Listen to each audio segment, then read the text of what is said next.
Today, I have a Minecraft Conduit guide with 3 different builds that demonstrate how you can make the Conduit design into an amazing build. With that being said, welcome guys to another episode covering the Minecraft Conduit. If you like this video, be sure to check out the link in the description to my first Conduit video that has a few more designs to inspire you guys. In this video, I want to start with the basics of a conduit before I start showing you some ways to build it. When the conduit is activated, you will only get the effects if you're in the water or rain, within a spherical range of 32 to 96 blocks. A perfect conduit will have a complete frame of 42 prismarine blocks, allowing that range to extend to its max potential of 96 blocks.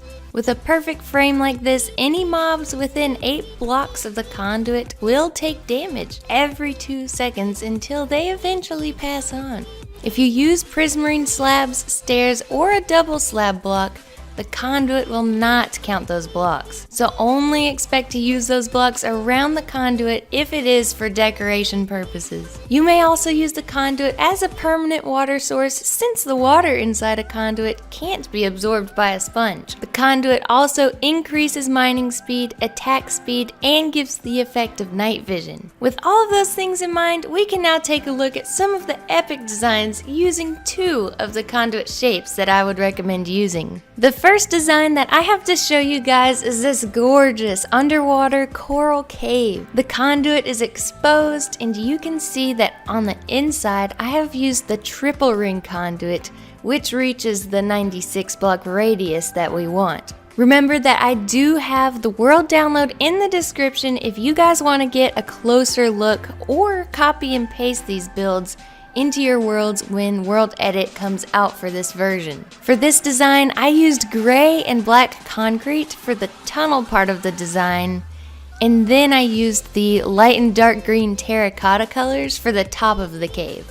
Soul sand and magma blocks create this bubble effect, so mixing those types of blocks in really brings the build to life. The coral reefs that you see in your worlds will generally have a Y-shaped structure, so I used a similar Y shape so it will blend in with the generated terrain that you might be placing this build in. Other than that, this build is pretty simple and there's no wrong way to build it. Just use this color palette and conduit shape and freestyle yourself a cave.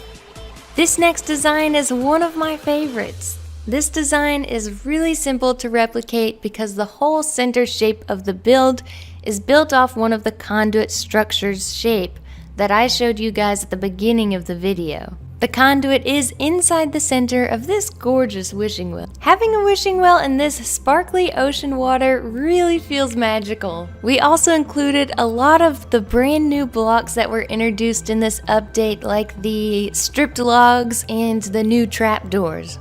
The prismarine is perfectly hidden on the inside of the well, and it almost looks like there's a different color of water on the inside. I used the cauldron as a water bucket and attached it to this fence piece that looks like a rope that's wrapped around a log. I then included some stone wall pieces to bring in a different color because it was looking a little dull otherwise, with it all being one color, and you guys know I typically like to use at least 3 different colors in any structure that I build. It's funny to me, it almost looks like the conduit is some sort of creature at the bottom of the well waiting to grant people's wishes.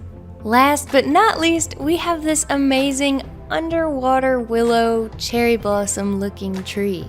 I came up with this idea of using the coral as leaves on a tree when I was playing around with building coral. I realized I kept on making the coral structures as if I were building tree structures, which got me thinking I could make a gorgeous underwater tree if I were to use the coral as the leaves and use the new stripped log blocks for the base. I went with these pink shaded corals because there's 2 different shades of pink, so it made it a little more interesting, but another color I would recommend using is yellow. I thought that also looked really good for a leaf color. This build got me really excited because it sparked an idea to build a massive underwater forest, which I will definitely be making a video on when it's done, so stay tuned for that. I used the 2-ring conduit for the inside of the tree because the 3-ring one ended up making the base of the tree too large. You could also use the wishing well shape for the inside as well if you wanted to, since that would also fit this shape.